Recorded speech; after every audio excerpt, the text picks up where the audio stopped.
ಜಾತಿ ಜನಗಣತಿ ಏನಿದೆ ಇದು ಕರ್ನಾಟಕ ರಾಜ್ಯದ ಜನರಿಗೂ ಹಿಂಸೆ, ಸಮೀಕ್ಷೆಗೆ ಹೋಗ್ತಾರಂಥ ಆ ಟೀಚರ್ಸ್ ಇರ್ಬೋದು, ಬೇರೆ ಇರ್ಬೋದು, ಅವ್ರಿಗೂ ಹಿಂಸೆ. ಒಂದು ರೀತಿಯ ಹಿಂಸೆ ಗಣತಿ ಆಗಿದೆ ಇದು. ಯಾವ ಜಾತಿ ಜನಗಣತಿ ಹೋಗ್ತಾರೋ ಅವ್ರು ಹೇಳ್ತಾರೆ ಎಲ್ಲೆಲ್ಲಿ ಮನೆ ಇದ್ದಾವೆ ಅದು ನಮ್ಗೆ ಗೊತ್ತೇ ಇಲ್ಲ ಸಾರ್ ಅಂತ. ಬೆಳಿಗ್ಗೆಯಿಂದ ಸಂಜೆ ತನಕ ಹುಡುಗರು ಕೂಡ 3, 4, 5 ಮಾಡೋದು ಬಹಳ ಕಷ್ಟ ಆಗಿದೆ, ಏನು ಮಾಡಬೇಕು ಗೊತ್ತಿಲ್ಲ ಅಂತ. ಜನಗಳು ಕೇಳಿದ್ರೆ ಆ ಜನಗಳು ಹೇಳ್ತಾರೆ ಅವ್ರು ಕೇಳ್ತಾ ಇರೋಂಥ ಪ್ರಶ್ನೆಗಳು ಅರ್ಥವೇ ಇಲ್ಲದ ಪ್ರಶ್ನೆಗಳು ಅಷ್ಟು ಕೇಳ್ತಾ ಇದ್ದಾರೆ. ಒಂದು ರೀತಿ ಹಿಂಸೆ. ನಮಗೆ ಬಂದವ್ರನ್ನ ನೀವು ಹೊರಗಡೆ ಹೋಗಿ ನಾವು ಉತ್ತರ ಕೊಡಲ್ಲ ಅಂತ ಅನೇಕರು ಹೇಳ್ತಾ ಇದ್ದಾರೆ, ಮತ್ತು ವಿಧಿ ಇಲ್ಲದೆ ಕೆಲವರು ಕೊಡ್ತಾ ಇದ್ದಾರೆ. ಒಂದು ಹಿಂಸೆ ಗಣತಿ ಆಗಿದೆ ಇದು ಜಾತಿ ಜನಗಣತಿ. ಇದ್ರ ಬಗ್ಗೆ ರಾಜ್ಯದ ಮುಖ್ಯಮಂತ್ರಿಗಳು ಹಠ ತೊಟ್ಟಿದ್ದಾರೆ, ಸಂತೋಷ. ಆದರೆ ಜಾತಿ ಜನಗಣತಿ ಮಾಡ್ತೀವಿ ಏನಂತ ಹಠಕ್ಕೋಸ್ಕರ ಇದೊಂದು ಕಾರ್ಯಕ್ರಮ ಆಗಬಾರ್ದು.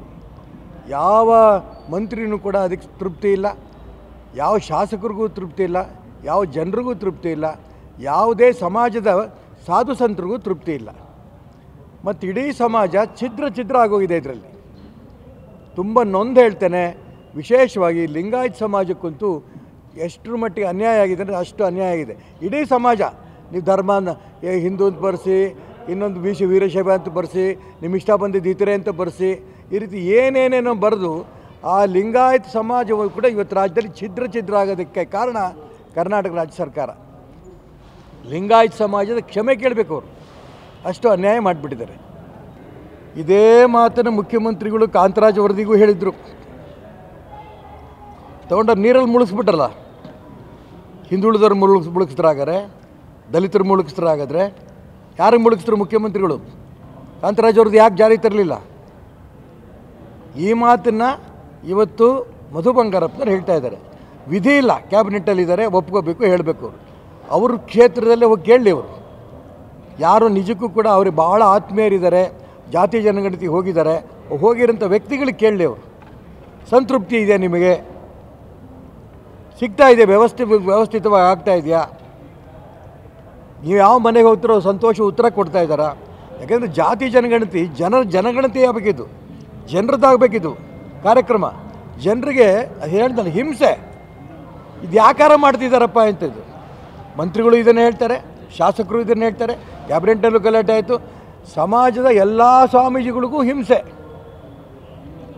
ಈ ರೀತಿ ನಾನು ಮಧು ಬಂಗಾರಪ್ಪನವ್ರಿಗೆ ಇದ್ರ ಬಗ್ಗೆ ಏನೂ ಕಲ್ಪನೆ ಇಲ್ಲ. ಏನು ಬೇಕಾದ್ರೂ ಅವ್ರ ಪದ ಬಳಸ್ಬೋದು.